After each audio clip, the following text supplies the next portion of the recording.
Salut, c'est Breton Country Ball. Et aujourd'hui je vais jouer la Bretagne dans CK2+L. Je vais devoir transformer un faible duché en un puissant empire. Je vais en premier attaquer les tribus à mon sud afin de former le royaume de Bretagne. Mais avant même d'avoir le temps de déclarer la guerre, l'ennemi pille mon territoire. Je lui déclara donc la guerre. Je leva donc une armée. Enfin je réussis à repousser l'envahisseur et commença le siège d'une de ces villes. Après quelque temps je réussis à gagner la guerre. Mon duché s'agrandissait et très vite je réussis à créer le royaume de Bretagne. Maintenant roi, j'avais de nouveaux problèmes. Notamment le royaume de France qui était très puissant, s'étant même étendu dans le Saint-Empire et l'Espagne. Afin d'avoir un puissant allié à l'intérieur de la France, je maria ma fille au duc de Normandie. Puis j'envoya mon chancelier fabriquer des revendications sur le comté de Leinster. Je paya ensuite 200 pièces pour une couronnation, ce qui augmentera la satisfaction de mes vassaux. Ma revendication sur la chefferie de Leinster fut alors fabriquée. Je déclara donc la guerre, dans laquelle j'appela mon allié de Normandie. Je défendis donc mes terres de l'ennemi, pendant que mon allié assiégeait le territoire ennemi. Je ne tardis pas à gagner la guerre, me donnant donc un pied à terre. En Irlande, j'augmenta aussi mon autorité royale, me donnant de puissants bonus. Après je donna une partie de mes terres afin de créer une république marchande me rapportant énormément. Cependant mon personnage en très mauvaise santé ne tarda pas à mourir. Avec sa mort je perdis beaucoup d'influence dans mon royaume. Et je dus même repayer pour une couronnation.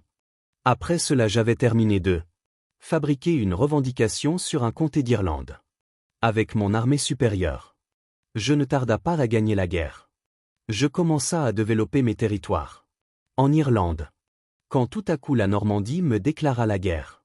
La Normandie assiégua une de mes villes pendant que je recrutais des généraux compétents. Après avoir préparé mon armée, j'engagea l'armée normande. J'étais en infériorité numérique, mais j'avais de bien meilleurs généraux. Ma première bataille fut une victoire bretonne.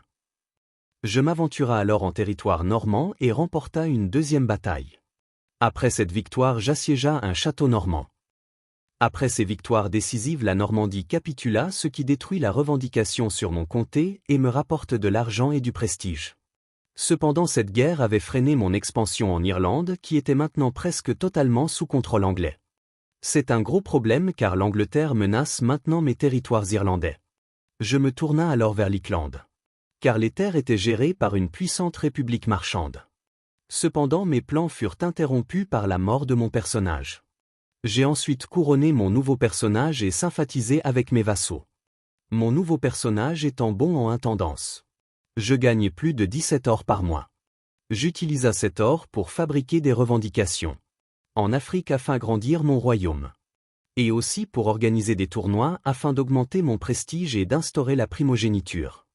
Et aussi afin de kidnapper le roi de France, ce que je réussis assez vite. Après j'ai rançonné le roi de France plus 250 or. Après j'ai recommencé à justifier un but de guerre en Afrique. Grâce à un mariage, j'hérita de territoire en Italie, cependant les locaux se révoltent pour renverser mon royaume. Cependant au début de la révolte j'étais en négatif, j'ai donc fait un prêt. Après avoir rassemblé mes troupes, j'ai écrasé assez facilement la révolte.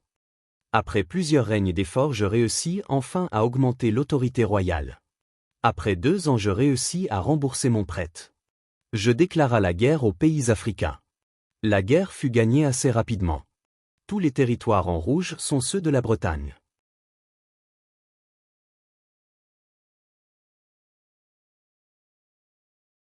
Un de mes vassaux me demanda de baisser l'autorité royale, ce que j'y ai évidemment refusé. Cependant, à la vue de ma réponse, il dressa le drapeau de la rébellion. Au début, le traître semblait gagner la guerre car mes forces étaient dispersées. Mais heureusement, j'ai réussi à regrouper mes troupes assez rapidement. Après avoir regroupé mon armée, j'engagea l'ennemi, enchaînant les victoires et libérant ma ville assiégée. L'ennemi ne tarda donc pas à se rendre. L'auteur de la révolution capturé, je lui révoqua tous ses titres et l'exécuta. Après j'éduqua ma fille dans le but de la placer sur le trône.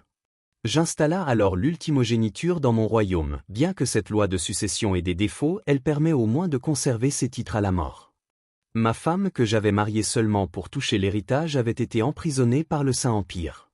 Je décida alors de comploter pour son assassinat afin de toucher l'héritage plus rapidement. Le pape m'appela alors à la croisade et j'accepta son appel. Je transporta alors mes troupes en Égypte gagnant quelques batailles après lesquelles j'ai remonté sur Jérusalem afin d'assiéger le royaume. Assez vite le pape sortit victorieux de cette croisade. Quand tout à coup j'eus beaucoup de chance, en fabrique une revendication sur la grande chefferie agacide. Je déclara donc la guerre afin de récupérer ce qui me revient de droit. Je déclara aussi la guerre aux îles Canaries. Je gagna la guerre assez facilement. Tous les pays en rouge sont les territoires bretons.